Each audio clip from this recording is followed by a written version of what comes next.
Ndërkohë me mua në studio është zoti Fisnik Haçkaj. Faleminderit që jeni këtu. Faleminderit për ftesën. Zoti Haçkaj, dua të kuptoj formulën në vetvete si do të funksionojë, të paktën në bazë të kësaj që është ndër tani. Një qytetar që e ka bler një apartament me vlerën 50.000 euro, po themi në vitin 2010. I leverdis ta bëj rivlerësimin dhe nëse po, sa do të paguaj në total? Patjetër që i leverdis, sepse e vendos pronën në çmimin e tregut. Aktual sot dhe përafron pra me çmimin e tregut mund ta pra kemi dy lloje rivlerësimesh. Kemi rivlerësimin me referencën e noterëve, që është referenca aktuale e tregut të noterëve. Edhe kjo e përcaktuar nga shteti. Edhe kjo e përcaktuar. Kjo është e përcaktuar nga shteti dhe kemi dhe rivlerësimin privat në një vlerë XY që unë mendoj që prona ime vlen aq.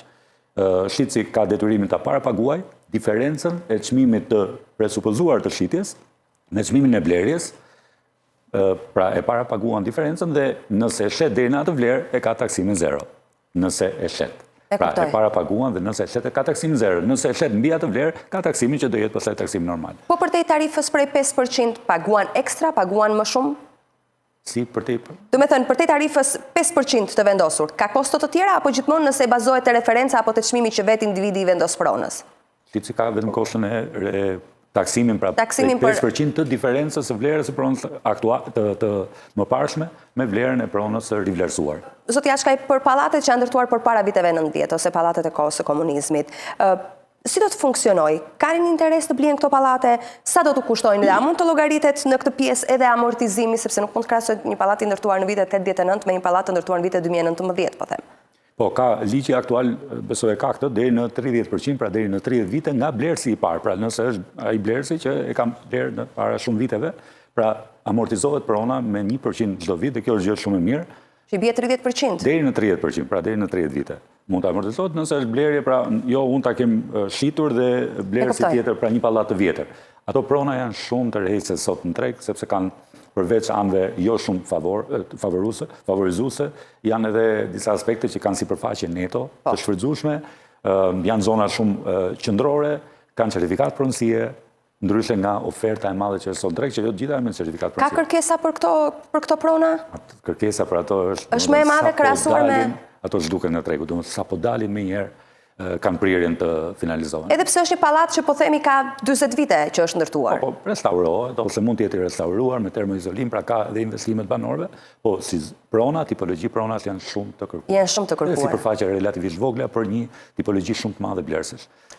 Zakonisht kërkohen 1+1, është kërkesa më e madhe apo jo domosdoshmërisht? Çfarë lloj 1+1 dhe 2+1 që janë tipike ish pronat e domethënë pronat e asaj kohe. Po unë do thoj edhe te pyetja që po zotërisht, që nga 2020 thatë ju, a ja vlen në rivlerësimin? Patjetër, ka domethënë sidomos nga 2020 ka pas tregun një rritje çmimesh shumë të madhe. Një tjetër risi është që këtë vit rivlerësimi mund të bëhet nga kadastra, por gjithashtu edhe nga një vlerësues privat. Ku qëndron ndryshimi zoti Haçkaj në këto dy, po themi, qoftë kadastra, qoftë rivlerësuesit privat? Okej, nëpërmjet një rivlerësuesi privat, me cilët ne kemi goxha partneritet dhe mirëpresim procesin e rivlerësimit për të përgjigjur masivisht kërkesave të klientëve tanë shitës, rivlerësuesi privat mund ta çojë pronën në vlerën që personi dëshiron, por ka një kosto vërtetë rreth 10.000 lekë të reja për një apartament, pra ka një kosto shtesë. Ndryshe nga pjesa e noterit që mund vlerësohet me referencën aktuale, që ka vetëm atë tarifën e noterit. Zoti Haçkaj, duket sikur ka një lloj kakofonie të dhënash pra. Ndërtuesit presin rënje porosisë të çmimeve. Ndërkohë Banka e Shqipërisë raportoi se çmimet e pronave në gjysmën e parë të këtij viti janë rritur me pothuajse 42% krahasuar me të njëjtën periudhë të një viti më parë. Ju në terren, çfarë shikoni kur vjen fjala tek çmimet realisht? Çfarë vini re dhe si janë, po them, parashikimet për vitin tjetër? Pyetje shumë interesante. Më duket se e përmenda edhe pak më përpara që ka një lloj, domethënë që nga ne presim që nga vera e vitit kaluar dhe që nga ajo kohë ka një lloj saturimi ose ngopje e të në Shqip të disa zonave kërkesa mbetet e lartë, por po shtohet siç e tha dhe kolegu që po shtohet oferta e ndërtimit në zona periferike, po të quajmë, siç është Paskuqani apo zona tjera ku po shtohet University dhe logjikisht atje kërkesa për blerje nuk i përgjigjet 100% ofertës. Dhe këtu kemi dhe rënje çmimi. Një rënje të lehtë, 5 deri 10%, pra këtë shikojmë ne.